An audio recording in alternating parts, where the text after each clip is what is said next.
Test hotel Bayad અહીંયા જમવાનું બહુ સારું છે. આપણે જે રીતે આપણે ઘરે રોટલા બનાવીને જે રીતે જમીએ છીએ એ રીતે જમવાનું પણ સારું છે, ટેસ્ટ પણ સારું છે અને તેમની સર્વિસ પણ બહુ સારી છે. તમને શું લાગે છે? બહુ સરસ હોટલ છે. જમવાનું કેવું છે? સર્વિસ પણ કેવી છે? જમવાનું પણ સારું, માણસો પણ સારા છે, સર્વિસ પણ સારી, વ્યવહાર પણ સારો છે એમનો. જમવાનું બહુ એકદમ મસ્ત ક્વોલિટીમાં. તમને કાળુભાઈ જમવાનું કેવું લાગ્યું? જાણે બી ગાડી લઈને આવું છું તાણે અહીંયા છે કરું છું. અને આપણા જેવી રીતે આપણા ઘરે બેસીને જમતા હોય એમ જ લાગે કે હું ઘરે બેસીને જમી રહ્યો છું.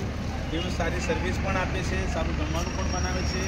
કોઈ પણ આઈટમની અંદર કોઈ પણ જાતની ખામી હોતી નથી અને જમ્યા પછી પણ બહુ આનંદ આવે છે. એટલે દરેકને અમે કહીએ છીએ કે જો સારું જમવું હોય તો હોટલ દ્વારકેશ આવેલી છે બાયડની અંદર, ત્યાં આવી અને જમવા પધારજો અને સારી ક્વોલિટીનું જમવાનું મળશે. જ્યારે હું ગાડી લઈને આવું છું, હું ગાડી ચલાવું છું, મારી પાસે અને ગમે ત્યારે આવીએ ત્યારે આ હોટલમાં જ જમીએ છીએ. બહુ આનંદ આવે છે, બહુ સારું જમવાનું બનાવે છે, ગાડી હું અહીંયા સર્વિસ પણ બહુ સારી આપે છે.